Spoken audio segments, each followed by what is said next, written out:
ओम अज्ञानतिमिरान्धस्य ज्ञानाञ्जनशलाकया चक्षुरुन्मिलितं येन तस्मै श्रीगुरवे नमः। नमः ओम विष्णुपादाय कृष्णपृष्ठाय भूतले श्रीमते भक्तिवेदांत स्वामिन् इति नामिने।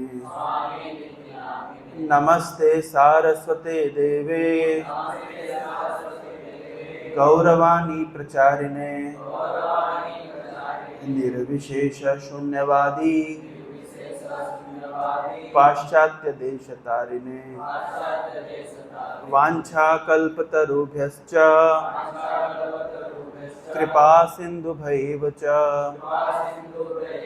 पतितानां पावनेभ्यो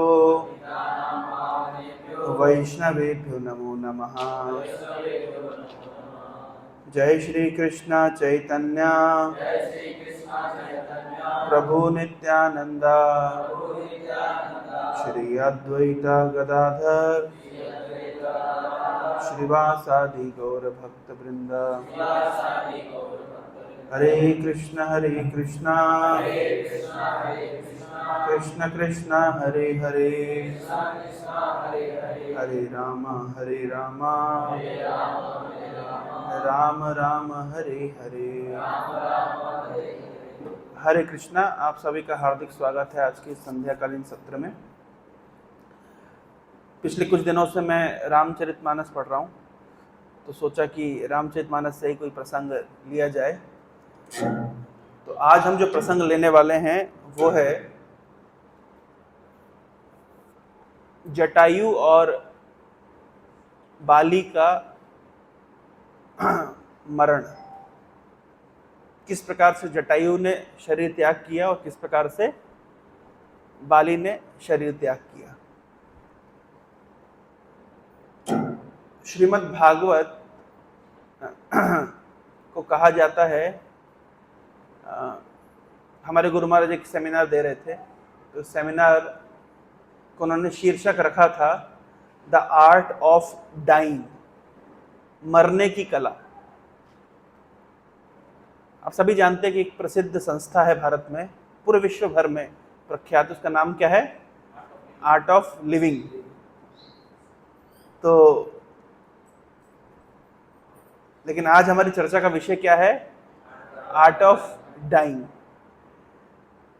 तो कभी कभी लोग प्रश्न पूछते हैं कि क्या महत्वपूर्ण है, आर्ट ऑफ लिविंग महत्वपूर्ण है या आर्ट ऑफ डाइंग, या इसको ऐसे बोलिए आर्ट ऑफ लिविंग या आर्ट ऑफ लीविंग।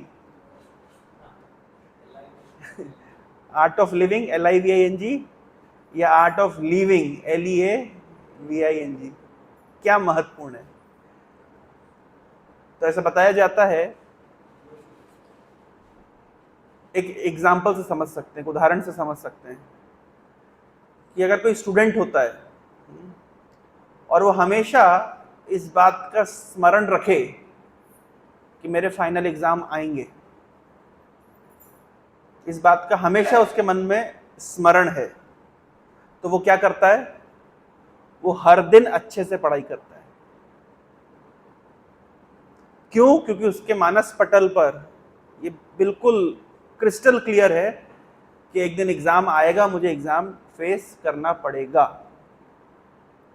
तो एग्जाम का स्मरण करके वो बच्चा, वो स्टूडेंट हर दिन परिश्रम करता है। जो लोग बड़े एग्जामों की तैयारी करते हैं, जैसे UPSC एग्जाम्स की तैयारी करते हैं, काफी कठिन एग्जाम होता है, कई फेजेस में होता है। तो जो UPSC की तैयारी करता है वो ये नहीं बोलता कि मैं एग्जाम के 4 दिन पहले पढ़ूंगा। हो सकता है कि कॉलेज का एग्जाम हो, कॉलेज का सेमेस्टर हो, तो ये भावना हो सकती है कि भाई एक रात पहले पढ़ेंगे।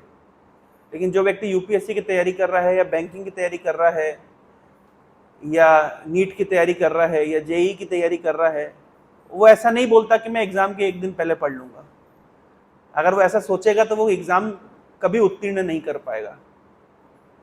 कॉलेज के सेमेस्टर एग्जाम में ऐसा चल जाता है, लेकिन इस प्रकार के महत्वपूर्ण एग्जामों में नहीं चलता है। तो जो स्टूडेंट फाइनल एग्जाम को ध्यान में रखता है, वो स्टूडेंट हर दिन परिश्रम करता है, हर दिन अपनी लाइफस्टाइल को इस तरीके से मोल्ड करता है कि वो अधिक से अधिक पढ़ाई कर सके, अधिक से अधिक आउटपुट दे सके। उसी प्रकार से एक साधक ये जाकर जानता है कि एक दिन मैं मृत्यु को प्राप्त होऊंगा, आर्ट ऑफ लिविंग, एक दिन मुझे ये संसार छोड़ के जाना पड़ेगा, तो वो हर दिन इस प्रकार से प्रयास करता है कि मैं इस फाइनल एग्जाम को कितने अच्छी तरीके से पास कर पाऊं। तो वास्तविकता यह है, जो आर्ट ऑफ डाइंग या आर्ट ऑफ लिविंग अच्छे से करता है, जो एग्जाम की तैयारी अच्छे से करता है, जो एग्जाम को मन में रखता है, वो पूरे साल भर ढंग से पढ़ाई करता है। जो मृत्यु का स्मरण रखता है, वो पूरे जीवन उसका प्रिपरेशन करता है। तो इसलिए आर्ट ऑफ लिविंग और आर्ट ऑफ लीविंग में ज्यादा महत्वपूर्ण क्या है? Art of living, art of dying. अगर आप उसके लिए तैयारी कर रहे हैं तो आपका हर दिन, तो आपको आर्ट ऑफ लिविंग सीखना नहीं पड़ेगा। अगर आपको आर्ट ऑफ डाइंग अगर आप सीख रहे हैं, अगर आप आर्ट ऑफ डाइंग का कोर्स कर रहे हैं, तो आपको आर्ट ऑफ लिविंग का कोर्स करने की कोई आवश्यकता नहीं है। Shrimad Bhagwat art of living सिखाता है या आर्ट ऑफ लीविंग सिखाता है? परीक्षित महाराज क्या करने के लिए गए थे सुखदेव गोस्वामी के पास? क्या सीखने के लिए गए थे?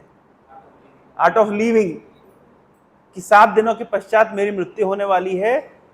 सुखदेव गोस्वामी से वो प्रश्न ही ये पूछ रहे हैं कि जिस व्यक्ति की मृत्यु 7 दिनों के भीतर होने वाली है, उसको क्या करना चाहिए, उसके लिए क्या कर्तव्य है? और क्या केवल परीक्षित महाराज की मृत्यु 7 दिनों में होने वाली है? हमारी मृत्यु भी 7 दिनों में ही होगी। या तो संडे को होगी, या तो मंडे को होगी, या तो ट्यूसडे को होगी, या तो वेडनेसडे को होगी, या थर्सडे को होगी, या फ्राइडे को होगी, और या सैटरडे को होगी। कोई और 8वां दिन है? तो परीक्षित महाराज की मृत्यु भी 7 दिनों में होगी और हमारी मृत्यु भी 7 दिनों में होगी। तो परीक्षित महाराज ने हमारे लिए रोल मॉडल सेट किया है कि एक मरणासन व्यक्ति को किस प्रकार से तैयारी करनी चाहिए। तो आज हम कुछ उदाहरण शास्त्रों से देखेंगे, आर्ट ऑफ लिविंग के उदाहरण। मेरे मन में ये प्रसंग नहीं था कि मैं ये चर्चा करूंगा, लेकिन मैं क्योंकि रामचरितमानस पढ़ रहा था तो मैंने जटायु का शरीर त्याग पढ़ा, मैंने बाली का शरीर त्याग पढ़ा। अभी मैं पंपा सरोवर पहुंच चुका हूं। वहां पे मतलब किष्किंधा में भगवान रामचंद्र की सुग्रीव से मित्रता हो गई है। तत्पश्चात भगवान ने बाली का वध कर दिया है, सुग्रीव को राजाभिषेक कर दिया है। उसके बाद में वर्षा ऋतु और शरद ऋतु में भगवान रामचंद्र और लक्ष्मण एक गुफा की कंदरा में निवास कर रहे हैं। जैसे श्रीमद् भागवत के 10वें स्कंद में पूरा अध्याय है ना, वृंदावन में वर्षा ऋतु पूरा अध्याय है, वैसे ही रामचरितमानस में तुलसीदास जी लिखते हैं, वर्षा ऋतु और शरद ऋतु का वर्णन करते हैं, बहुत सुंदर वर्णन करते हैं। और वर्षा ऋतु भी बीत गई, शरद ऋतु भी बीत गई, अभी तक सुग्रीव का कोई अता पता नहीं है। तब भगवान रामचंद्र लक्ष्मण को कहते हैं, थोड़ा डरा धमका के उसको लेके आओ, ज्यादा क्रोध मत दिखाना, ज्यादा मतलब मारपीट मत करना, लेकिन थोड़ा डरा धमका करके उसको लेकर के आओ, वो भूल गया है उसने हमसे जो वचन हमको जो दिया था। तो अब सुग्रीव वापस लौटे हैं और अपनी वानर सेना को उन्होंने एकत्रित किया है और उनको साम दाम दंड भेद समझा करके, भय दिखा करके, लोभ दिखा करके समझा दिया है, कन्विंस कर दिया है कि भगवान राम के कार्य में लग जाना चाहिए। मैं यहां तक पहुंचा हूं। तो बहुत ही ये सब ग्रंथ पढ़ने योग्य ग्रंथ हैं, इसमें अपनी कॉन्शियसनेस को लगाना चाहिए। तो हम सभी जानते हैं कि जब रावण सीता माता को लेकर के जा रहा था, तब जटायु ने सीता माता को बचाने का प्रयास किया, और तब रावण ने जटायु के ऊपर आक्रमण कर दिया, और जटायु लगभग बिल्कुल मरणासन अवस्था में पड़े हुए हैं। तब वहां पे भगवान राम का आना होता है। पूरन काम राम सुख राशि, मनुज चरित कर अज अविनाशी। आगे परागिध पति देखा, सुमिरत राम चरण जिन रेखा। तो भगवान पूर्ण काम है, जिनकी सभी इच्छाएं पूर्ण होती हैं। आनंद राशि, आनंद के समुद्र हैं, अजन्मा है, अविनाशी हैं। लेकिन भगवान एक मनुष्य की लीला कर रहे हैं, और उन्होंने गिद्धपति जटायु को पड़े हुए देखा। और वो गिद्ध क्या कर रहा था? गिद्ध क्या कर रहा था? भगवान रामचंद्र के चरणों का ध्यान कर रहा था। भगवान रामचंद्र के चरणों में विभिन्न प्रकार के चिन्ह हैं, उनका स्मरण कर रहा था। तब भगवान जब गिद्ध के पास पहुंचते हैं तो क्या करते हैं? जटायु के सिर पे हाथ देते, कर सरोज सिर पर सेऊ, कृपा सिंधु रघुबीर। निरखी राम छवि धाम, मुख विगत भई सब वीर। तो भगवान रामचंद्र ने अपने कर कमल से जटायु का स्पर्श किया, और परम सुंदर भगवान के मुखमंडल को देखते हुए जटायु की सारी पीड़ा दूर जाती रही। तब कह गिद्ध बचन धरि धीरा, सुनहु राम भंजन भव भीरा। नाथ दसानन यह गति कीनी, तेहि खल जनक सुत हर लीनी। तब धीरज धर के जटायु कहते हैं, हे जन्म मृत्यु के भय का नाश करने वाले भगवान श्री राम, सुनिए। हे नाथ, रावण ने मेरी दशा करी है, उसी रावण ने सीता माता जानकी जी को हरण किया है। लय दक्षिण दिशि गयो गोसाई, बलपति अति कुरारी किनाई। दरस लागी प्रभु राखे प्राणा, चलन चहत अब कृपा निधाना। जटायु बताता है कि रावण सीता माता को दक्षिण दिशा में लेकर के गया है, और सीता माता एक कुरारी पक्षी की तरह अत्यंत विलाप कर रही है। जटायु कहते हैं कि भगवान, मैंने आपके दर्शन के लिए अपने प्राणों को रोक के रखा था कि मैं आपका दर्शन करूंगा, आपको ये सूचना दूंगा, और आपका दर्शन करते समय अपने प्राण को त्याग दूंगा। राम कहा तनु राखौ ताता, मुख मुस्काई कहिते ही बाता।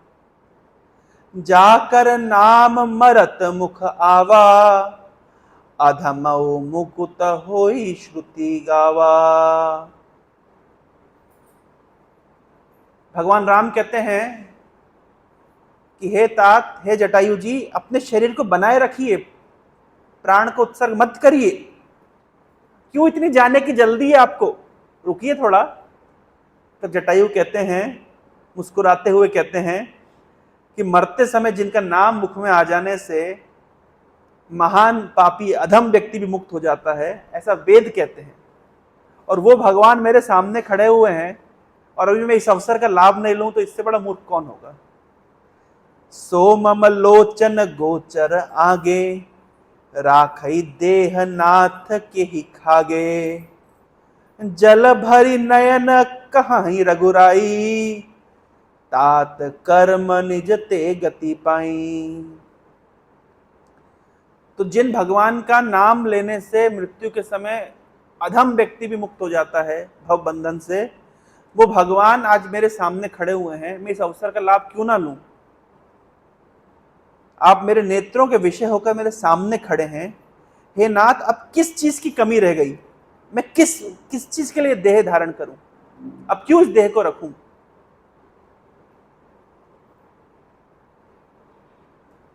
पक्षीराज गिद्ध मतलब जटायु ने शरीर त्याग किया भगवान के सुंदर मुखमंडल का दर्शन करते हुए, भगवान के चरणों का स्पर्श करते हुए, भगवान राम के गुणों का गान करते हुए, नाम का गान करते हुए। तत्पश्चात भगवान राम ने अपने हाथों से जटायु का अंतिम संस्कार किया। क्या इतिहास में कोई ऐसा दूसरा भक्त है जिसको ऐसा लाभ प्राप्त हुआ है? कोई भक्त जिसने भगवान के मुखमंडल का दर्शन करते हुए शरीर त्याग किया? ठीक है, हा? भगवान के मुखमंडल का दर्शन करते हुए शरीर त्याग किया भीष्म देव ने, ठीक है। लेकिन भगवान के चरणों का पकड़ करके, भगवान के नामों को लेकर के भीष्म देव ने किया, भगवान सामने खड़े हैं, ठीक है। लेकिन एक चीज और, जटायु में तत्पश्चात भगवान ने जटायु का अंतिम संस्कार किया। भीष्म देव का अंतिम संस्कार भगवान ने नहीं किया। भगवान थे, अंतिम संस्कार के समय थे। कोई ऐसा भक्त जिसका अंतिम संस्कार भगवान ने खुद किया हो? हरिदास ठाकुर। हरिदास ठाकुर ने क्या बोला था? हृदय धरि मु तुम्हार कमल चरण, नयने देखी मु तुम्हार चांद बदन। हृदय में मैं आपके चरणों को धारण करना चाहता हूं और आंखों से आपका सुंदर मुखमंडल, चंद्रमा के समान मुखमंडल को देखना चाहता हूं, और जिह्वाए लूं कृष्ण चैतन्य नाम, और जिह्वा से मैं आपके कृष्ण चैतन्य नाम का गान करना चाहता हूं। इस प्रकार से मैं अपने प्राण को तिलांजलि देता हूं, आप मेरी ये इच्छा पूर्ति करिए। तो भगवान ने इतिहास में दो ही भक्त हैं जिनकी ये इच्छा भी पूर्ति करी और साथ में अपने हाथों से फिर उनको उनका अंतिम संस्कार किया, जटायु का और हरिदास ठाकुर का। यद्यपि भीष्मदेव के सामने भगवान स्वयं खड़े हुए हैं, हमने पहले भी चर्चा करी है। सदैव देवो भगवान प्रतीक्षताम कलेवरम यावदिदं हिनोमि हम, प्रसन्नहासारुणलोचलोचन मुखाम्बुजस् ध्यानपते चतुर्भुजा। सदैव देवो भगवान प्रतीक्षताम, हे देवताओं के देवता, हे भगवान मेरी प्रतीक्षा करिए। भगवान ने कहा भाई कब तक प्रतीक्षा करनी है? कलेवरम यावद इदम हिनोमि अहम, जब तक इस शरीर को मैं त्याग नहीं देता तब तक मेरी प्रतीक्षा करिए। किसी की प्रतीक्षा करना कैसा लगता है? बड़ा बुरा लगता है ना, बोरिंग लगता है ना।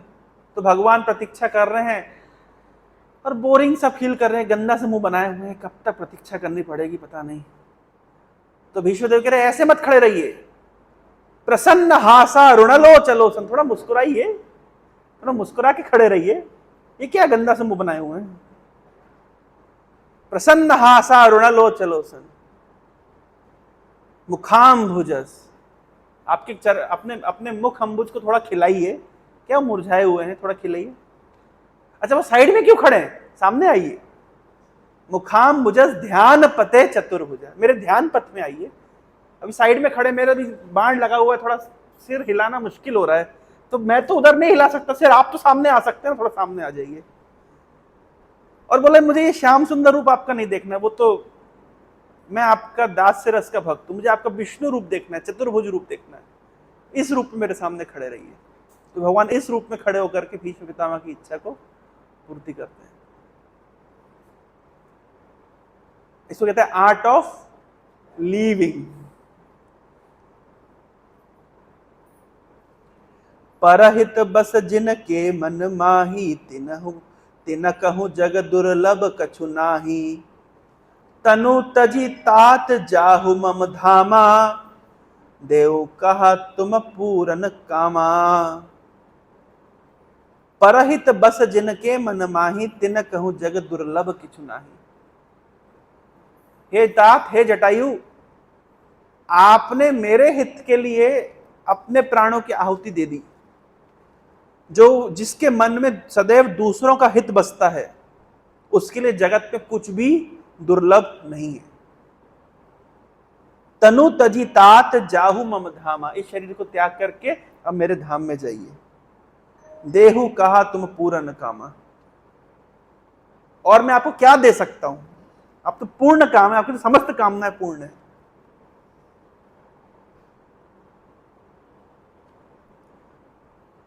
सीता हरन तात जनी, कहू पिता सन जाई। जऊ मैं राम तकुल सहित, कही दसानन आई। लेकिन आप जब वैकुंठ में जाएंगे तो आपको हमारे पिताजी से आपकी मुलाकात होगी, तो उनको मत बताइएगा यहाँ पे कि सीता का हरण हो गया है, नहीं तो फालतू वैकुंठ में बैठ करके कुंठित होंगे। वैकुंठ में बैठ करके दशरथ महाराज कुंठित होंगे, तो ये बात उनको मत कहिएगा।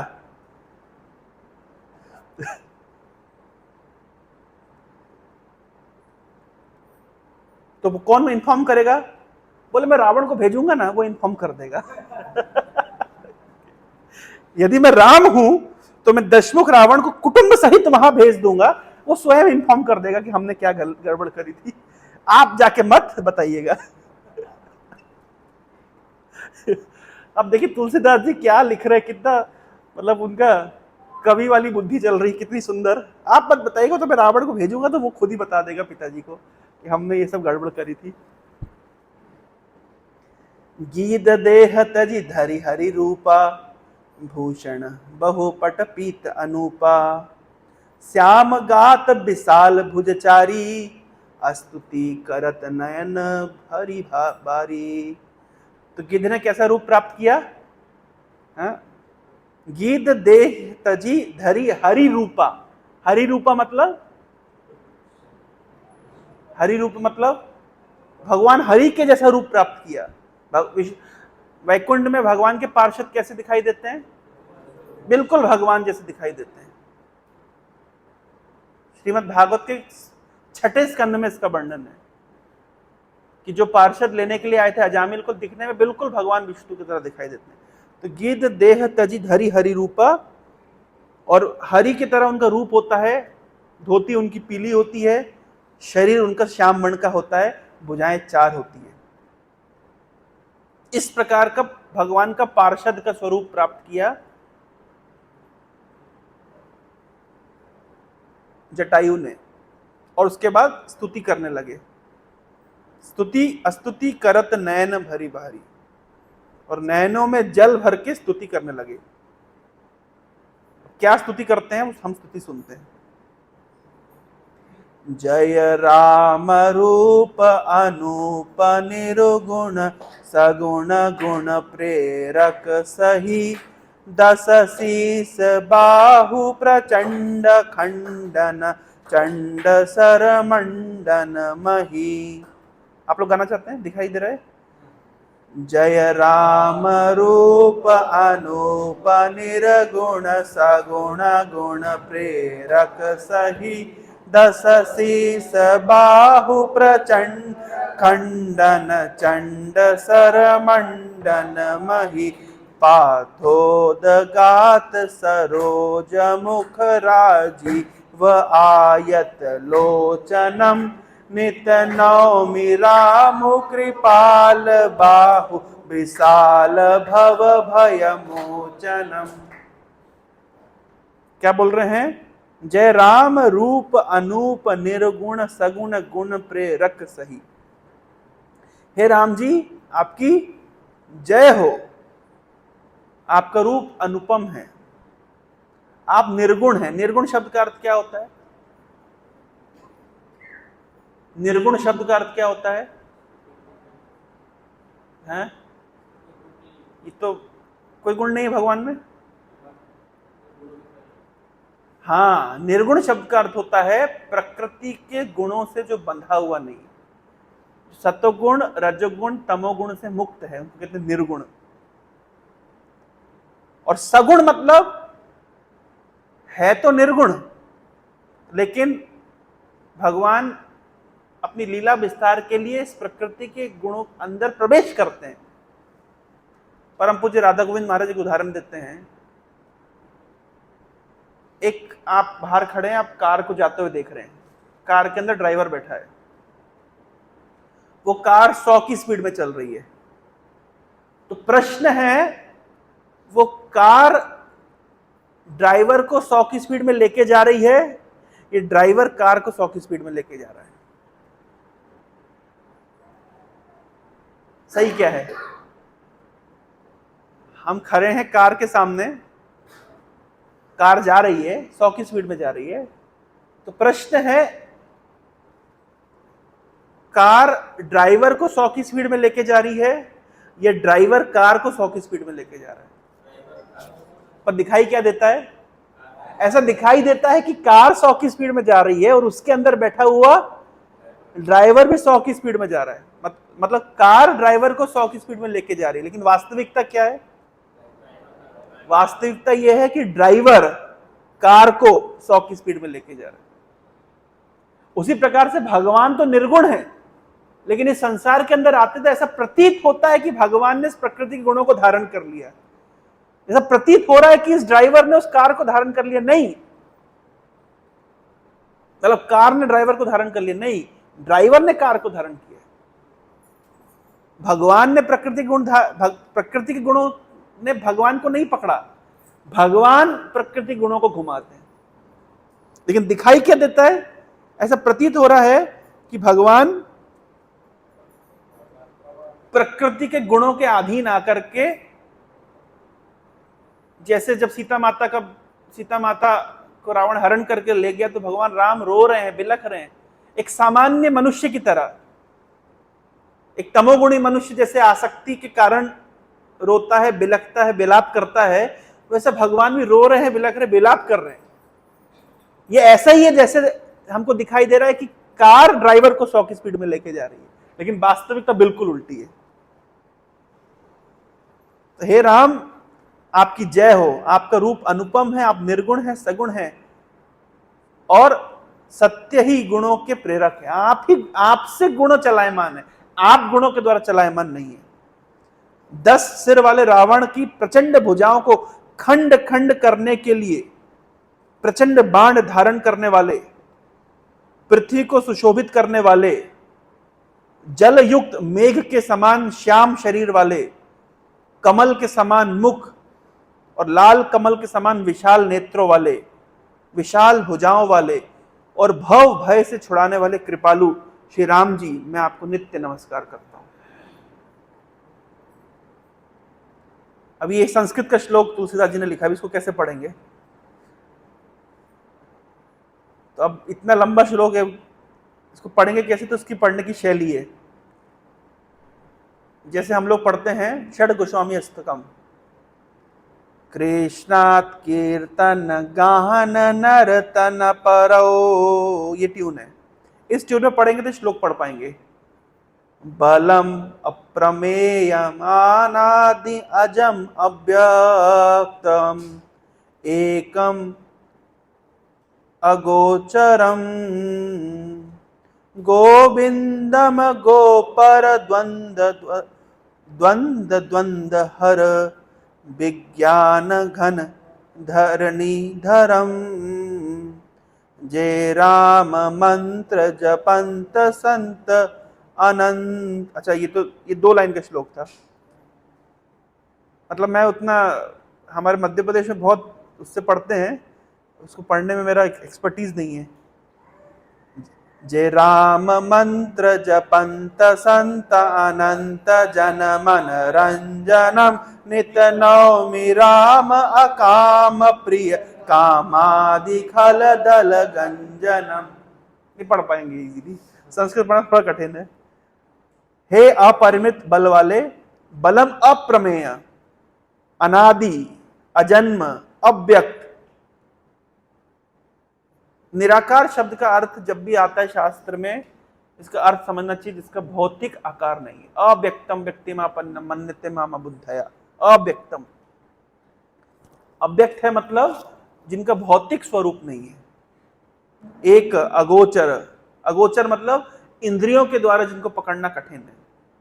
गोविंद, गोविंद मतलब वेद वाक्यों के द्वारा जानने योग्य, इंद्रियों से अतीत, इंद्रियातीत। जन्म मरण, सुख दुख, हर्ष शोक आदि द्वंद्वों को हरने वाले, विज्ञान की घन मूर्ति और पृथ्वी के आधार, तथा जो संत राम मंत्र को जपते हैं उन अनंत सेवकों के मन को आनंद देने वाले। हे निष्काम प्रिय तथा काम आदि दुष्टों के दल का दलन करने वाले श्री राम जी को मैं नित्य नमस्कार करता हूं। कामादि खल दल गंजनम, जो काम क्रोध लोभ मोह मद मात्सर्य आदि जो खल हैं, खल मतलब जो दुष्ट जन हैं, इनका जो दल है, इनका जो ग्रुप है, उसको गंजन करने वाले, उनको काटने मारने वाले भगवान श्री राम को मैं वंदना करता हूं। जहि श्रुति निरंजन ब्रह्म व्यापक बिरज अज कही गावही, कर ध्यान ज्ञान विराग जोग अनेक मुनि जहि पावही, सो प्रगट करुणा कंद शोभा वृंद अग जग मोहई, मम हृदय पंकज भृंग अंग अनंग बहु चब सोहई। आया क्या? आ गया?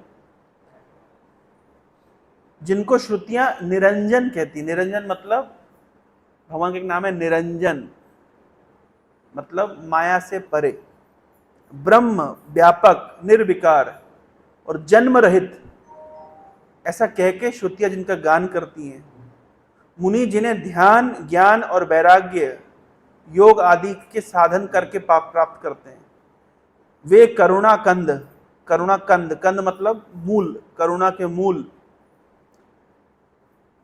शोभा के समूह स्वयं श्री भगवान प्रकट होकर जड़ और चेतन समस्त जगत को मोहित कर रहे हैं।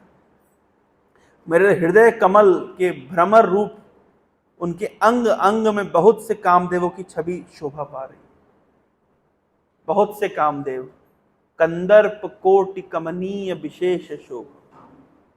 अब देखिए सेम तरह की प्रार्थना आपको हर जगह मिलेगी, बहुत सुंदर सुंदर प्रार्थना, ये सब मतलब पढ़ना चाहिए, गुनगुनाना चाहिए, याद कर सके तो करना चाहिए, गाना चाहिए।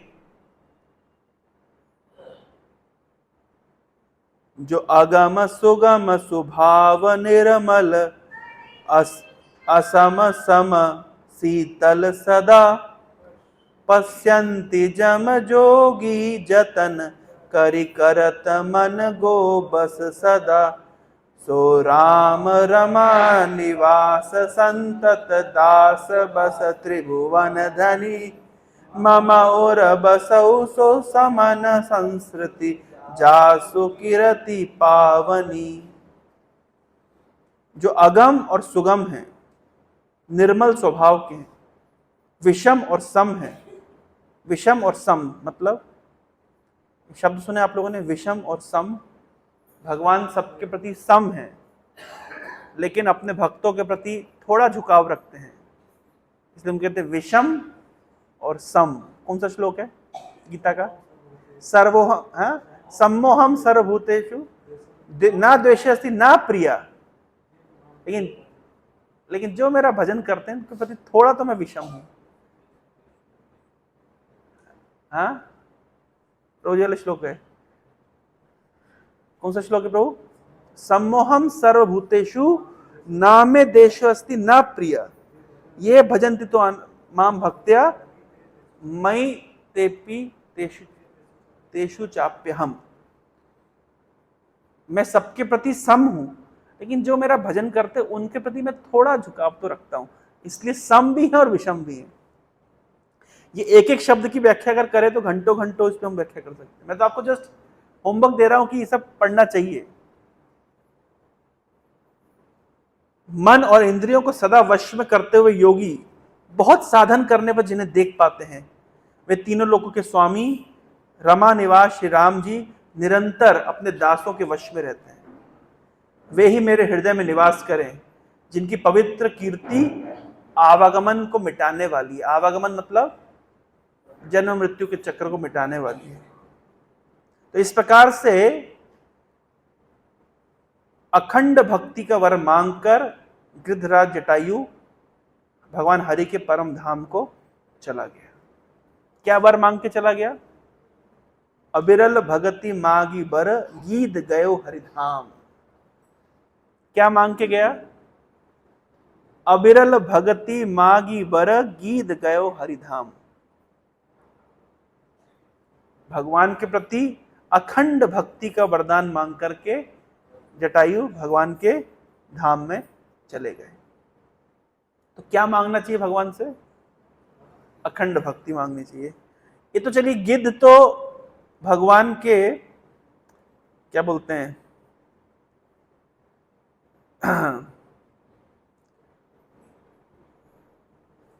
दो प्रकार की भक्ति बताई गई है। एक भक्ति होती है अनुकूल, एक होती है प्रतिकूल। हमारे आचार्य बताते हैं हमें अनुकूल भक्ति करनी चाहिए, लेकिन प्रतिकूल भाव से भी कोई अगर भगवान को भजता है तो उसको लाभ ही होता है। जैसे कंस, अगर थोड़ी भी आवाज आएगी तो तुरंत उसको लगेगा कृष्ण आ गए। तो प्रतिकूल भाव है, लेकिन भले ही अनुकूल हो चाहे प्रतिकूल। शिशुपाल प्रतिकूल भाव से कृष्ण को भजते हैं, कृष्ण से द्वेष करते हैं। चाहे अनुकूल भाव हो चाहे प्रतिकूल भाव हो, भगवान से युक्त होने से भक्त लाभान्वित ही होता है। जटायु तो खैर आगे एक श्लोक, एक दोहा में लिखा गया है, मैं शायद यहीं पे लिखा गया है।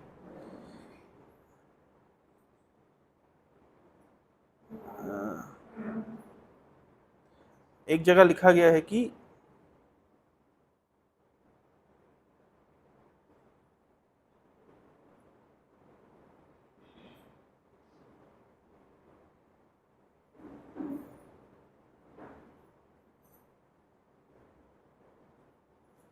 देखिए कितनी अच्छी बात लिखी है यहां पे।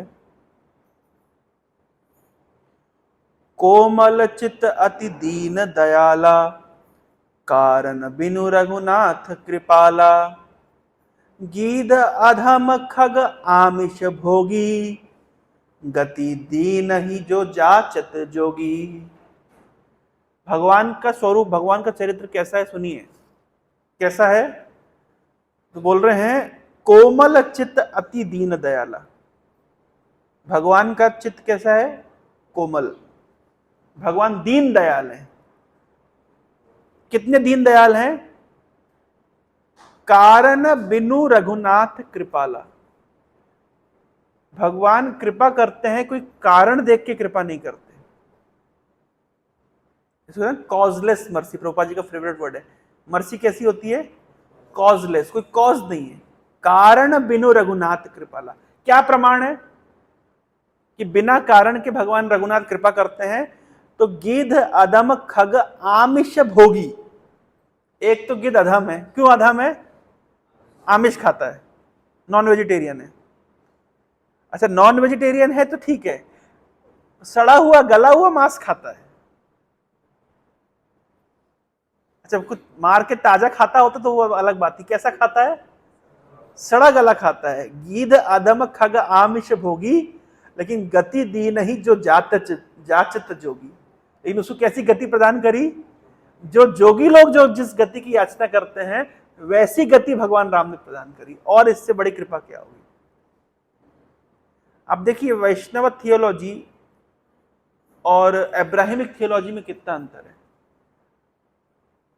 अब्राहमिक थियोलॉजी में, जैसे इस्लाम में या क्रिश्चियनिटी पे विचार कर बोलते हैं कि एक दिन ईश्वर आपके कर्मों का फल देगा। डे ऑफ जजमेंट, एक दिन आएगा जिस दिन आप, है ना, उसके बाद में आप नित्य रूप से या तो स्वर्ग में निवास करेंगे या तो नित्य रूप से आप नरक में निवास करेंगे। तो प्रश्न उठता है कि अगर हम नित्य रूप से नरक में निवास करेंगे तो फिर भगवान दीनदयाल कैसे हुए, कृपालु कैसे हुए? अगर हमारे कर्मों को देख करके भगवान फल देंगे तो फिर वो कॉजलेस मर्सी कैसे हुई? इसका मतलब है कि ना ही इस्लाम के जानने वालों को, ना ही ईसाइयत के जानने वालों को भगवान के स्वरूप के विषय में कुछ पता है, भगवान के चरित्र के विषय में कुछ पता है। अब देखिए कर्म कैसा किया है गिद्ध ने, कैसा कर्म किया है? सड़ा गला खाता है, लेकिन और ऐसी गति प्राप्त करी जो जोगी लोग को भी। अनेक अनेक उदाहरण है। गिद्ध के उद्धार के बाद भगवान शबरी के ऊपर कृपा करते हैं। शबरी कौन सी कुल की थी, कौन सी जात की थी, उस पर भी कृपा करी। इसके बाद भगवान कृपा कर रहे हैं बाली के ऊपर। मैं बाली वाला प्रसंग थोड़ा सा पढ़ूंगा, 10 मिनट का समय है हमारे पास। बाली का जो प्रसंग है मुझे और बहुत बढ़िया लगा। क्यों बढ़िया लगा? बाली ने जो बात करी भगवान से, बड़ा अनोखी बात करी। हम सभी जानते हैं कि किस प्रकार से बाली और सुग्रीव के बीच में उनका जो संबंध खराब हुआ था, एक मिसअंडरस्टैंडिंग हुई थी।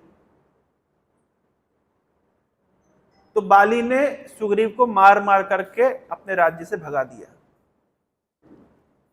सुग्रीव जान बचाने के लिए किष्किंधा पर्वत के ऊपर रहते थे, क्योंकि श्राप था कि बाली किष्किंधा के ऊपर नहीं जा सकते। तो जब भगवान राम और लक्ष्मण वहां से निकल रहे थे,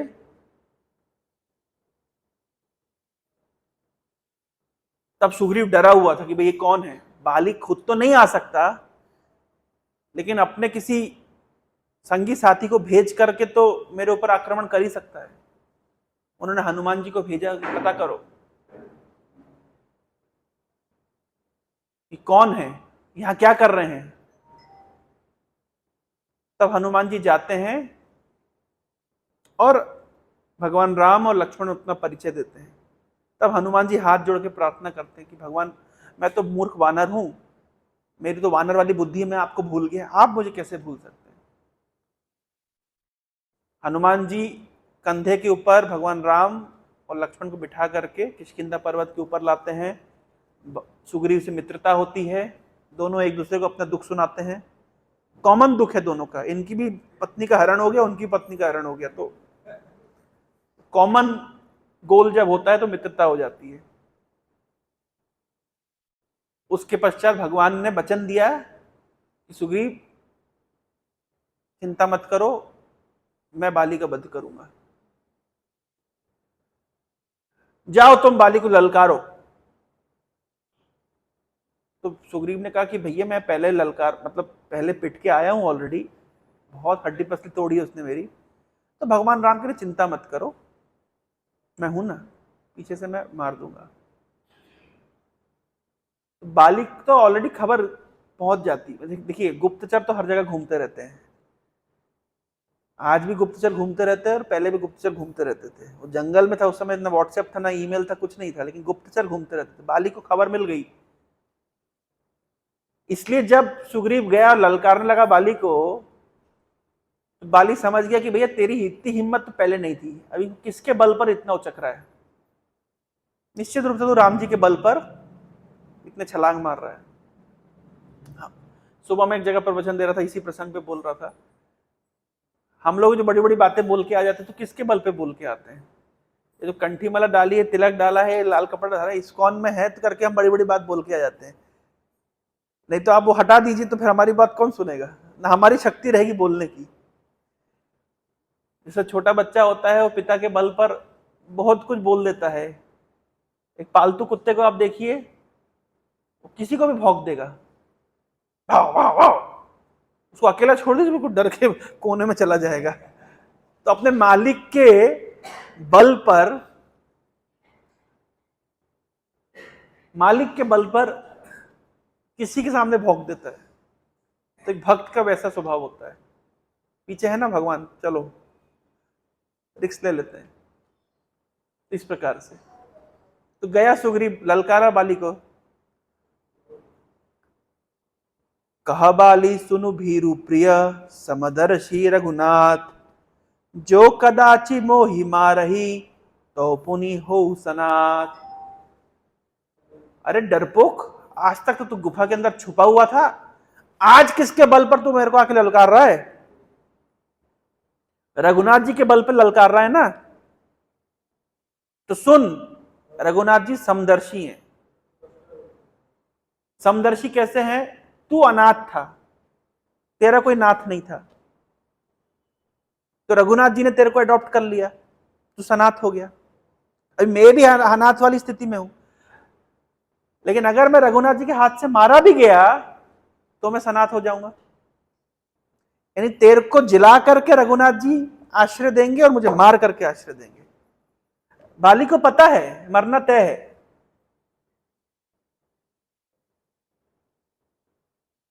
अब भगवत गीता के प्रथम अध्याय में देखते हैं दुर्योधन क्या बोल रहा है जाकर के द्रोणाचार्य को। दुर्योधन जाके बोल रहा है मदर्थे त्यक्त जीवित, ये जितने लोग खड़े हुए मेरे लिए प्राण देने के लिए तैयार है। ये बोलने का अर्थ क्या है? सबके सब मरेंगे। खुद डिक्लेयर कर रहे भाई मरना निश्चित है भाई। जयस्तु पांडु पुत्रणाम येषाम पक्षे जनार्दना, जिनके पक्ष में बना भगवान जनार्दन होते हैं उनकी जय होना निश्चित है, तय है। ये ऑपोजिट पार्टी को पता है कि भैया जीतना उनने ही है। क्यों? उनके पक्ष में जनार्दन खड़े हैं। इसलिए दुर्योधन बोल रहे मदर्थे त्यक्त जीवित, ये जितने लोग खड़े मेरे लिए प्राण त्यागने के लिए तैयार हैं। मानो इनडायरेक्टली बोल रहा हो कि मैं तो मरूंगा, सबको लेके डूबूंगा, हम तो डूबेंगे सनम, तुमको भी ले डूबेंगे, सबको ले डूबेंगे। बहुत सुंदर तरीके से तुलसीदास जी लिखे हैं। क्या रावण को नहीं पता था कि राम जी आए हैं मारने के लिए मुझे? विशेष रूप से जब खर दूषण का वध हो गया तो रावण पूरा भयभीत हो गया कि खर दूषण को तो सामान्य मनुष्य नहीं मार सकता।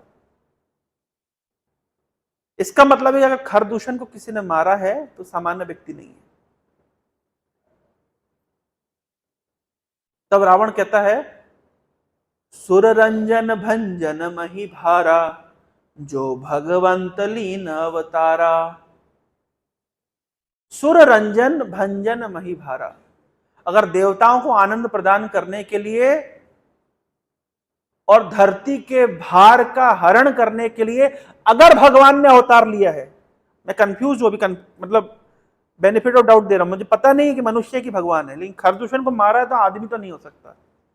जो भगवंत लीन अवतारा, अगर भगवान ने अवतार लिया है तो मैं जाऊं बैरी हटी करूं, फिर जान करके मैं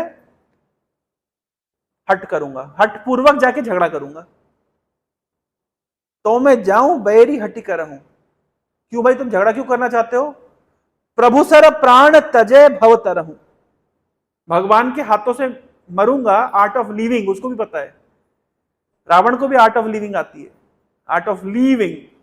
तो मैं जाऊं बैरी हटी कर रहूं, प्रभु सर प्राण तजय भव तरहूं, भगवान के हाथों से मरूंगा तो भवसागर पार कर जाऊंगा। तो किसी ने बोला भाई मर के क्यों भवसागर पार करना चाहते हो? थोड़ा हरे कृष्ण जप लो। बोले होय ना भजनु तामस देहा, समस्या यह है कि मेरी देह इतनी तामसी कि भजन मेरे से सुबह मंगल आरती में कर पाऊंगा नहीं, तो मेरे से 16 माला होगी नहीं। तो इसलिए मन कर्म वचन मंत्र दृढ़ है, इसलिए मेरा मन कर्म वचन से दृढ़ निश्चय कि मरना ही सही है इनके हाथों। तुलसी जी एक जगह और लिखे हैं कि रावण जो सीता माता का हरण कर रहा है तो मनी मन को प्रणाम करके उनका हरण कर रहा है, जानते हुए, क्योंकि रावण वास्तविकता में तो भगवान का पार्षद ही है। लीला की दृष्टि से हम देख रहे हैं कि रावण का रोल निभा रहा है हमें शिक्षा प्रदान करने के लिए, लेकिन है तो भगवान का पार्षद ही। तो शिक्षा यही मिल रही है कि अगर भगवान ने अवतार लिया है देवताओं को आनंद प्रदान करने के लिए, धरती के भार हरण करने के लिए, तो उनके हाथ से मरना निश्चित है। सेम चीज मारीच ने भी विचार करी कि रावण के हाथ से मरूंगा तो क्या गति मिलेगी, बेटर है मरना तो दोनों ही है, अभी मरना तो निश्चित है। ये प्रपोजल जो लेकर के आया है रावण कि तुम जाओ सोने का हिरण बन करके और सीता माता के सामने जाओ, पहुंचो, तो राम जी मारेंगे नहीं तो रावण मारेगा। अभी अभी चॉइस है किसके हाथों मरना है। प्रभुपाद जी कहते हैं हम सबके आगे चॉइस है, वांट टू सर्व डॉग और want to serve God, G O D God या डीओजी डॉग।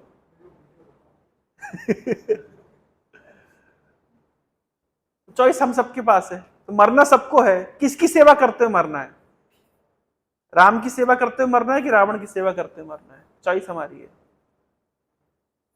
किसके हाथों से मरना है। तो मारीच बहुत बुद्धिमान है, समझ गया। आप देखिए रामचरितमानस में एक चीज बहुत सुंदर आपको मिलेगी, सबके हृदय के भक्ति भाव को प्रदर्शित किया गया है। मारीच जा रहा है, कर रहा है रावण की सेवा, सीता माता के हरण के लिए रावण को सहयोग कर रहा है, भगवान की लीला में सहायता कर रहा है, हृदय में भगवान के चरणों को धारण करते प्रार्थना करते शरीर त्याग कर रहा है। मैं तो ये चीज देख देख के आश्चर्य हूं, कितनी भीष्म पितामह किसकी पार्टी में थे, दुर्योधन की पार्टी में थे, अपने कर्म के अनुसार तो दुर्योधन की पार्टी में थे, लेकिन चित्त उनका कृष्ण में लगा था। तो बहुत सुंदर शिक्षा हमको यहां से मिलती है कि एक्सटर्नली कौन कहां है इससे फर्क नहीं पड़ता, कौन असुर कुल में है, कौन नीच कुल में है, कौन जानवर के कुल में है, बाली जानवर है, गिद्ध पक्षी है, शबरी भिलनी है, मारीच असुर है, लेकिन सबके अंदर कॉमन क्या है, उनकी भगवान की कृष्ण चेतना, राम चेतना। यह है शिक्षा यहां से मिलती है। तो एसेंस यहां से पकड़ना चाहिए, भक्ति का जो भावना हमको ग्रहण करनी चाहिए, और इस प्रकार की भक्ति की भावना को जब हम ग्रहण करते हैं हमारा हृदय निर्मल होता है, हमारा हृदय शुद्ध होता है। इस्कॉन में एक बहुत बड़ी समस्या ये है, इस्कॉन में ज्यादा फैक्ट्स एंड फिगर्स के ऊपर जाते हैं, क्योंकि हमको ये सिखाया गया कि भाई शास्त्र के हिसाब से चलना चाहिए, ठीक है, लेकिन ये जो ग्रंथ है ये सब हमारे भक्ति भावना को पुष्ट करते हैं, हमारी भक्ति की भावना को प्रगाढ़ करते हैं, हृदय निर्मल होता है, हृदय कोमल होता है। तो देखिए बाली को पता है कि राम जी के हाथ से मरूंगा, तो बाली कहता है कि अगर मैं राम जी के हाथ से मरूंगा तो मैं अनाथ थोड़ी ना रहूंगा, तो सनाथ हो जाऊंगा। तो सुग्रीव ये मत समझ कि तेरे ऊपर ही राम जी की कृपा हो रही है, मेरे ऊपर ज्यादा कृपा हो रही है, देख लेना। अच्छा, कोई शास्त्र में प्रमाण की ऐसा डिबेट हो रहा हो कि तेरे ऊपर भी कृपा हो रही है, मेरे ऊपर भी कृपा हो रही है, लेकिन मेरे ऊपर ज्यादा कृपा है, कोई बोला इस तरह से है? वृत्तासुर इंद्र को बोला, इंद्र तो समझ रहा है कि तेरे ऊपर भगवान विष्णु की कृपा है, सही बात है, कृपा सबके ऊपर है, पर मेरे ऊपर ज्यादा कृपा है, तेरे को तो स्वर्ग का राज्य देने वाले हैं, मुझे तो पूरा वैकुंठ का राज्य दे देंगे, इसलिए मार, मुझे मार। कृपा भगवान की सबके ऊपर है, लेकिन इंद्र तेरे ऊपर वास्तविक कृपा नहीं है, छल पूर्वक कृपा कर रहे हैं,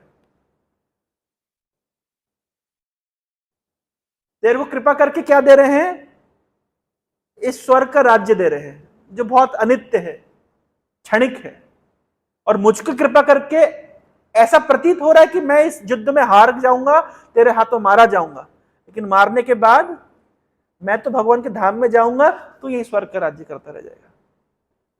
चल ठीक है, तेरे को वो चाहिए, तेरे को वो मिल रहा है, भगवान तो कल्प वृक्ष के समान है, जो इच्छा करता है उसकी पूर्ति होती है। तुझे स्वर्ग का राज्य चाहिए, चल तो स्वर्ग का राज्य में खुश रहे, मुझे तो भगवान का दास बनना है, दासानुदास भवितास भूया, मुझे तो भगवान के दासों का दास बनना है। तो तेरी इच्छा भी पूर्ति कर दी भगवान ने, और मेरी इच्छा भी पूर्ति कर रहे हैं, लेकिन इच्छा की क्वालिटी बहुत अलग है, एक चाह रहा है स्वर्ग का राज्य और एक चाह रहा है दासानुदास भवितास। तो ये जो भागवत के चरित्र हैं, ये जो हम इन चरित्रों को पढ़ते हैं सुनते हैं, तो इनका भक्ति भाव हमको सीखना चाहिए, क्या इच्छा कर रहे हैं। अब देखिए, बाली की इच्छा सुनेंगे तो आप लोग के हृदय में हृदय द्रवीभूत हो जाएगा। सुनिए क्या कह रहा है बाली। अस कही चल महाअभिमानी, तृण समान सुग्रीव ही जानी, भिरय उभव बाली अति तरजा, मुठिका मारी महाधुनि गर्जा। उठाया बाली ने अपना गदा और चला सुग्रीव से लड़ने के लिए, और दोनों के बीच भीषुम भीषुम हो रही है। और बाली तो बिल्कुल सुग्रीव को तृण के समान समझता, 2-4 मुट्ठी इधर उधर मारी और सुग्रीव भैया भाग उठा। तब सुग्रीव बिकल हुई भागा, मुष्टि प्रहार ब्रज सम लागा, मैं जो कहा रघुबीर कृपाला, बंधु न होई मोर यह काला। तो जैसे 2-4 मुट्ठी पड़ी सुग्रीव को, दुम दो आगे भागा। भैया ये क्या है, एक एक मुट्ठी वज्र के समान प्रतीत हो रही थी। जाके कहते रघुनाथ जी, आपने मुझे कहा था मेरी रक्षा करेंगे, फिर पिटवा दिया आपने, हड्डी बसली मेरी टूट गई। और मैंने आपको कहा था ये भाई नहीं है मेरा, ये काल है, काल के सामने जाके खड़ा कर दिया आपने मुझे। भगवान कह रहे अरे यार, तुम दोनों दिखाई एक जैसे देते हो, मैं किसको मारूं और किसको छोड़ूं। एक रूप तुम भ्राता दो, ते ही भ्रम नहीं मारो सो, कर परसा सुग्रीव शरीरा, तनु भा कुलिस गई सब पीरा। तो भगवान ये कहते कहते कि अरे तुम दोनों देखने में एक जैसे हो, मैं किसको मारूं किसको छोड़ूं। तो भगवान ने अपने हाथों से सुग्रीव के शरीर का स्पर्श किया और सुग्रीव की सारी पीड़ा चली गई। मेली कंठ सुमन कय माला, पठवा पुनि बल देई विशाला, पुनि नाना विधि लई भई लड़ाई, बिटप ओट देखई रघुराई। अब भगवान ने अपनी माला पहना करके सुग्रीव को गले में डाल दी कि आप फिर से जाओ, अब लड़ो। और पेड़ की आड़ से भगवान रामचंद्र युद्ध देख रहे हैं। बहु छल भल सुग्रीव कर, ये हार भय मानी, मारा बाली राम तब हृदय माझ सरतानी। जब बिल्कुल पिट पिटा करके सुग्रीव बिल्कुल हृदय से हार मान लिया, तब हृदय में प्रार्थना करता भगवान बचाइए, बहुत पिटाई हो रही है। भगवान थोड़ी देर पहले भी सुग्रीव की रक्षा कर सकते थे। थोड़ा पिटाई खाने के बाद क्या होता है, व्यक्ति की जो प्रार्थना करने की जो इंटेंसिटी है ना, वो बढ़ जाती है। तो कभी कभी लोग प्रश्न पूछते हैं ना, भगवान तुरंत कृपा क्यों नहीं करते। तुरंत इसलिए कृपा नहीं करते हैं क्योंकि तुरंत कृपा को हम अप्रिशिएट नहीं कर पाएंगे। थोड़ा संसार की मार मार जब पढ़ करके जब हड्डी पसली टूट जाती है, तब जो प्रार्थना निकलती है, भगवान आप बचा लो, बहुत हो गया, अति हो गई है, तब भगवान राम ने बाण निकाल करके बाली को मारा। तो जैसे ही बाली को मारा तो पूरा परा बिकल मही सर के लागे, पुनि उठी बैठ देखी प्रभु आगे, श्याम गात सिर जटा बनाए, अरुण नयन सर चाप चढ़ाए। तो जैसे भगवान का तीर लगा, बिल्कुल बाली विकल होकर गिर पड़े, लेकिन भगवान को पुनः देख करके अपनी हिम्मत धर के उठ के बैठे। और कैसा भगवान का रूप देख रहे हैं, श्याम गात सिर जटा चढ़ाए। भगवान ने का शरीर श्याम वर्ण का है और जटाजूट बांधी हुई है। अरुण नयन सर चाप चढ़ाए, जिनके नेत्र सूर्य के समान तेजस्वी हैं और हाथ में धनुष बाण धारण किया हुआ है। पुनि पुनि चितई चरण चित दीन्हा, सुफल जन्म माना प्रभु चिन्हा, हृदय प्रीति मुख बचन कठोरा, बोला चितई राम की ओरा। तब सीन देखिए कैसा है कि बाली को बाण लगा हुआ है और दोनों हाथों से भगवान रामचंद्र के चरणों को बार बार सिर लगा रहे हैं और मन ही मन विचार करे कि मेरा जन्म सफल हो गया, क्योंकि भगवान के चरणों में अपना सिर रख कर, अपने हाथ रख, भगवान के हाथों से मैं मर रहा हूं। हृदय में बहुत प्रेम है भगवान के प्रति, लेकिन वाणी थोड़ी कठोर बोल रहे हैं। कठोर क्यों बोल रहे हैं? क्या बोल रहे हैं भगवान को देख करके? धर्म हेतु अवतरहु गोसाई, मारेहु मोहि व्याध की नाई। मैं बैरी सुग्रीव प्यारा, अवगुण कवन नाथ मोहि मारा। भगवान, आप तो धर्म की रक्षा करने के लिए अवतरित हुए हैं, फिर आप छुप करके एक शिकारी की तरह मुझे मार रहे हैं? ये कैसा धर्म है?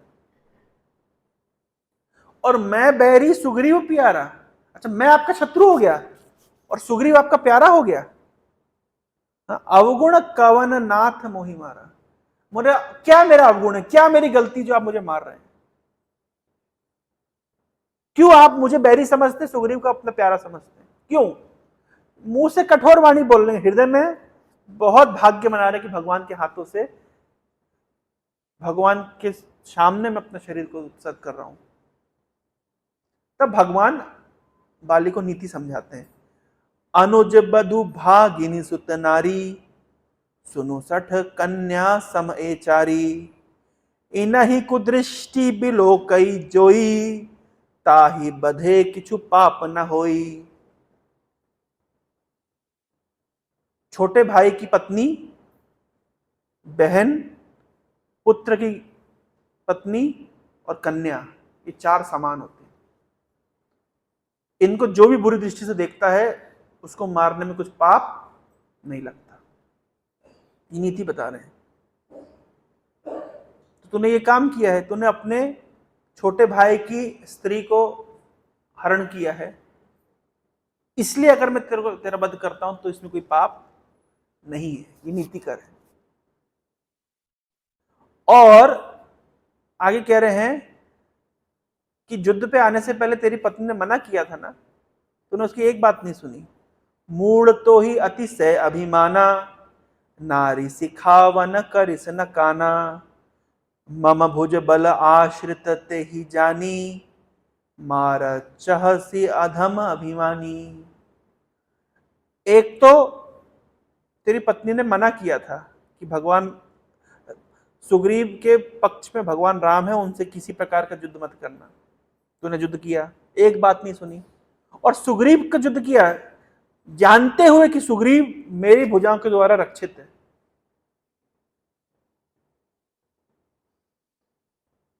सुनहु राम स्वामी सन, चलन चातुरी मोरी। प्रभु आजहु मैं पापी, अंत काल गति तोरी। तो बाली हाथ जोड़ के कहता है कि भगवान आप तो स्वामी हैं, आपके सामने मेरा तर्क वितर्क काम नहीं करेगा। लेकिन बस एक बात मैं बोलना चाहता हूं कि अंत काल में मैंने आपकी शरण स्वीकार कर लिया, आपके चेहरे सुंदर मुखमंडल का दर्शन कर रहा हूं, आपके नामों का जप कर रहा हूं, मैं पापी रह गया क्या? ये प्रसंग कहां पे आता है? ये डिबेट अजामिल के प्रसंग में आता है। विष्णु, यमदूत कह रहे भाई ये पापी है, विष्णु कह रहे कैसे पापी है, प्रूव करो। कैसे कह रहे हो पापी? बोले इसने बहुत पाप किए। बोले ठीक है किए होंगे, लेकिन अंत काल में तो भगवान का नाम का स्मरण किया ना, तब पापी कैसे रह गया? तो पापी नहीं रह गया। सेम बात वाली कह रहे मैं पापी तो रह नहीं गया, क्योंकि मैं तो अंतकाल में आपकी शरण ले रहा हूं। तो बड़ी सुंदर वाणी बोली बाली ने। तो भगवान बाली को कहते हैं अच्छा ठीक है, तुम क्या चाहते हो बाली? शरीर रखना चाहते हो, जीना चाहते हो? मैं तुम्हें शरीर में जीवन दान दे सकता हूं। बाली ने कहा ना ना ना। सुनत राम अति कोमल बानी, बाली शीस पर से निज पानी। अचल करौ तनु राखौ प्राणा, बाली कहा सुनु कृपा निधाना। राम जी कह रहे बाली कोई बात नहीं, चलो जो हो गया, तुम्हें मैं जीवन दान दे देता हूं। रहना चाहते हो तुम, इस जीवन चाहते हो, जीना चाहते हो, शरीर में रहना चाहते हो, मैं देता हूं तुम्हें। मैं तुम्हारे शरीर को अचल कर दूंगा, तुम अपने प्राणों को रखो।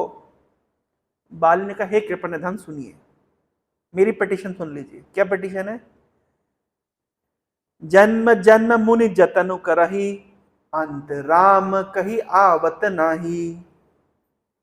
जासु नाम बल शंकर काशी, देत सब ही समगति अविनाशी। भगवान राम, मेरी पिटीशन इस प्रकार से है। क्या पिटीशन है मेरी? कि जन्म जन्म मुनि जतनु करही, अंत राम कही आवत नाही। मुनि लोग जन्म जन्मांतर तक जतन करते हैं, मुख में राम नाम नहीं आता है अंतकाल में। और जिस राम नाम का कितना बल है कि शिवजी काशी में मरने वाले के कान में राम नाम बोल करके उस मरने वाले को उसका उद्धार करवा देते हैं। वो राम नाम जिसके लिए मुनि लोग जन्म जन्मांतर जतन करते हैं, वो राम नाम उनके मुख से नहीं निकल पाता है जन्म जन्म जतन करने पर भी। लेकिन वो राम भगवान आज मेरे सामने खड़े हुए।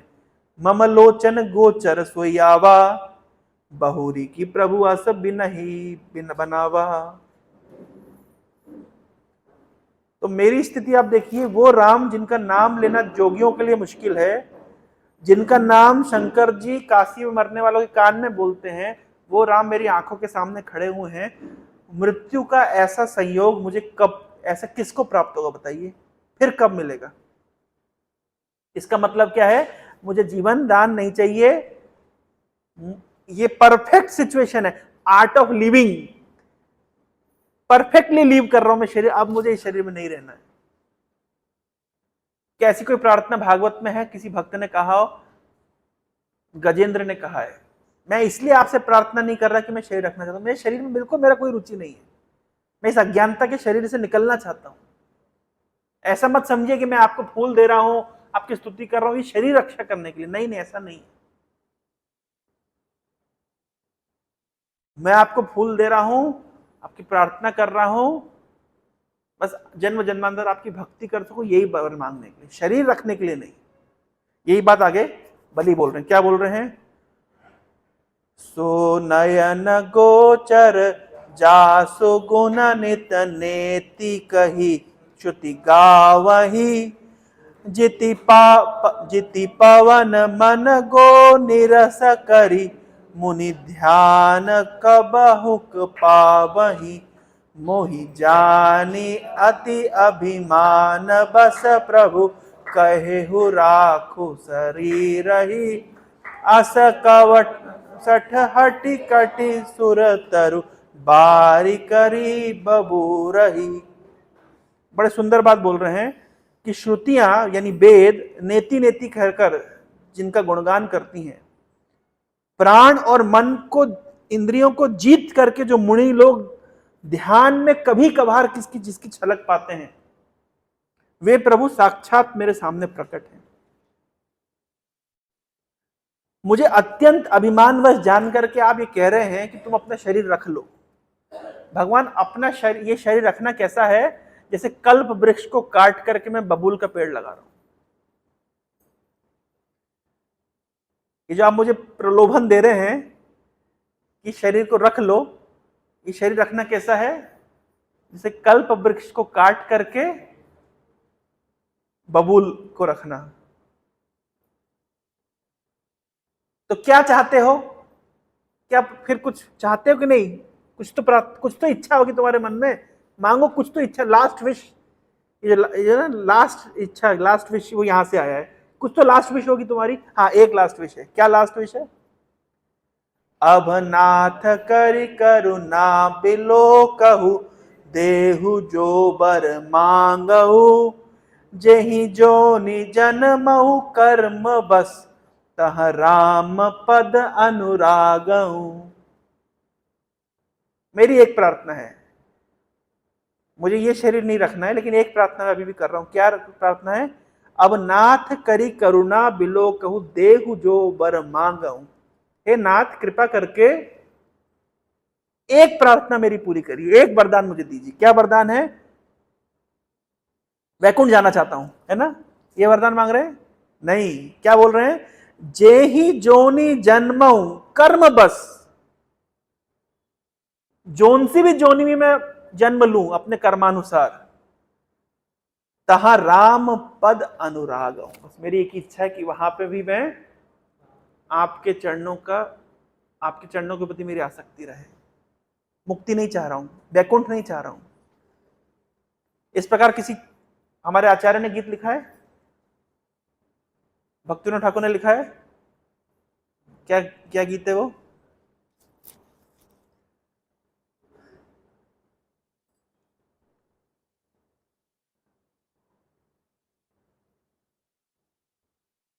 मानस देहो गेहो जो किछु मोर, अरपिलु तुआ पदे नंद किशोर। इस गीत में लिखते हैं ना कि अगर कीड़े का शरीर भी मिले तो मुझे भक्त घर में शरीर मिले, आपकी भक्ति करने का अवसर प्राप्त हो। कीड़े के शरीर से भी मुझे समस्या नहीं है, लेकिन बहिर्मुख ब्रह्मा बनने की मेरी कोई आशा नहीं है। मम जन्मनि जन्मनीश्वरे भवताद भक्तिर अहेतु की, जे ही जोनि जन्म कर्म बस तह राम पद अनुराग। इतनी प्रार्थना है, और कुछ प्रार्थना है? हाँ, एक और प्रार्थना है, एक और है। क्या प्रार्थना है? यह तनय मम सम विनय बल कल्याण पद प्रभु लीजिए, गही बाह सुर नर नाह आपन दास अंगद कीजिए। एक और प्रार्थना है। एक प्रार्थना तो है कि जिस भी जोनी में जन्म लूं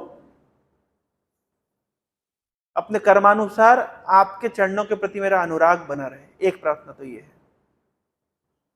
और एक प्रार्थना है। क्या प्रार्थना है?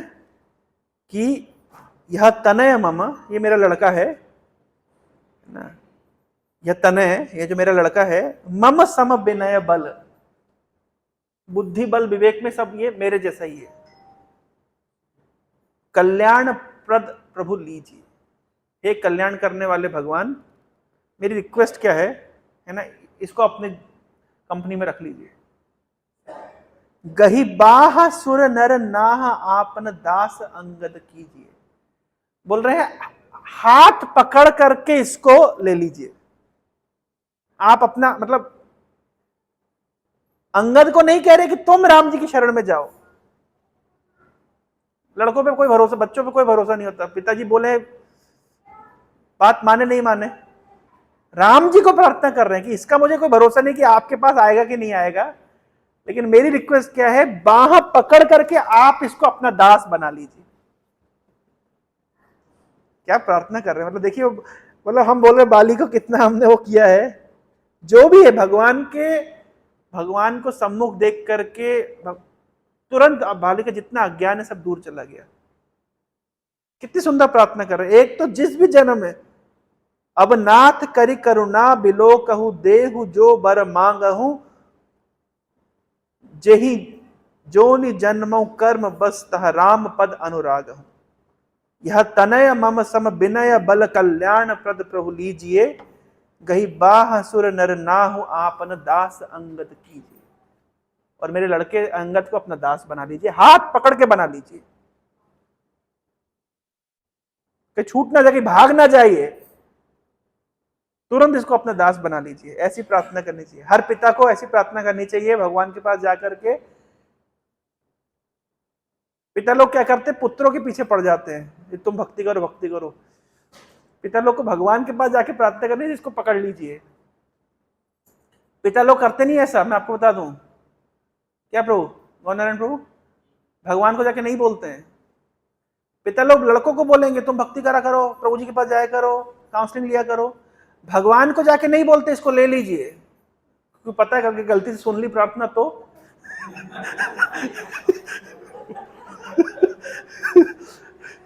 ये पिता लोग की वीकनेस हमें पता है कि गलती से सुन ली भगवान ने प्रार्थना तो समस्या हो जाएगी। भगवान को बोलने की हिम्मत किसी पिता की नहीं होती कि इसको रख लीजिए। बलि की देखिए, बाली की कितनी हिम्मत है, कि हाथ पकड़ करके इसको ले लीजिए। एक बार हम लोग उज्जैन मंदिर में से डांस कर रहे थे, ऐसे गोल घूम घूम के डांस कर रहे थे, तो एक हम लोग ऐसे डांस कर रहे थे, बाहर के लोग विजिटर आते ना, तो एक व्यक्ति था, वो अपने लड़के को ऐसे हमसे मतलब पकड़वाने की कोशिश कर रहा था कि हाँ उसको हम पकड़ लें ताकि उसको भी हम गोल गोल घुमाएं। मैंने कहा अभी ये पिताजी पकड़वाने का प्रयास कर रहे हैं, तब तक तो ठीक है, हमने पकड़ लिया तो वापस छीनने लगेंगे।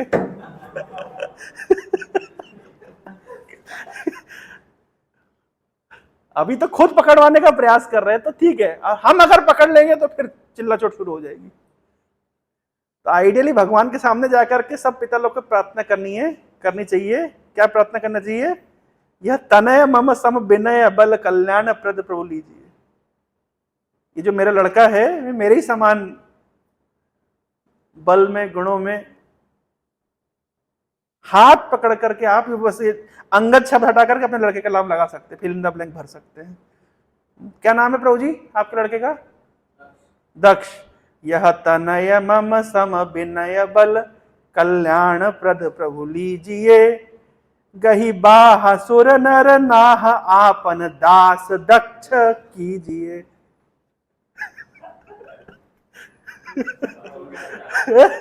प्रभु ये हो गया, ये तो प्रार्थना है, ऐसी करनी पड़ती है प्रार्थना।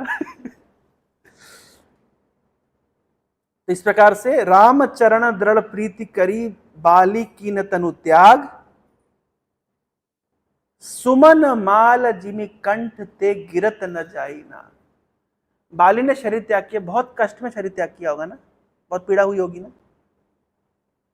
भागवत में एक उदाहरण मिलता है कि जिसका चित्त भगवान में, परीक्षित महाराज के उदाहरण, परीक्षित महाराज के विषय में सुखदेव गोस्वामी बोलते हैं, मतलब परीक्षित महाराज ने शरीर कैसे त्याग किया, और कई उदाहरण मिलते हैं कैसे शरीर, एक भक्त कैसे शरीर त्याग करता है। कि जैसे एक शराबी है, शराबी व्यक्ति शराब पी के मग्न हो जाता है, उसका कपड़ा कब गिर गया उसको पता नहीं चलता। देखा ना, शराबी नंगे पड़े रहते हैं, कपड़ा कब उसका गिर गया उसको पता नहीं चलता। तो एक भक्त का शरीर कब छूट जाता है उसको पता नहीं चलता। तो यहां पे ऐसे उदाहरण दे रहे हैं कि भगवान राम चरण दृढ़ प्रीति करी, बाली कीन तनु त्याग। भगवान राम के चरणों में प्रीति करते हुए, प्रेम करते हुए, अटैचमेंट होते हुए बाली ने शरीर त्याग कर दिया। और कैसे शरीर त्याग किया? जैसे एक हाथी, उदाहरण दे रहे हैं, एक बड़ा सा हाथी है, उसके ऊपर एक फूल की माला किसी ने डाली है। हाथी जब चलता है, फूल की माला कब टूट के गिर जाती है हाथी को पता चलता है? नहीं पता चलता। वैसे ही बाली का शरीर छूट गया, उसको पता नहीं चला।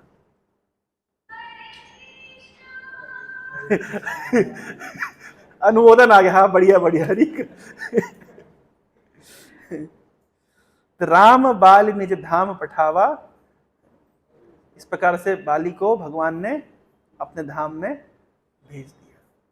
इसको कहते हैं आर्ट ऑफ लीविंग। हरे कृष्णा कृष्णा कृष्णा हरे हरे, हरे राम राम राम हरे हरे। चलो प्रभुपाद की जय। यस प्रभु, ठीक है प्रभु। मैं तो चाहता हूँ आप सभी को चलना चाहिए। प्रभुपाद जी ने जहां जहां मंदिर खोले पूरे विश्व में टूर लगाना चाहिए, है माता जी? चलिए, चलना चाहिए माता जी, यही हमारे तीर्थ हैं, दुनिया भर के सारे इस्कॉन मंदिर।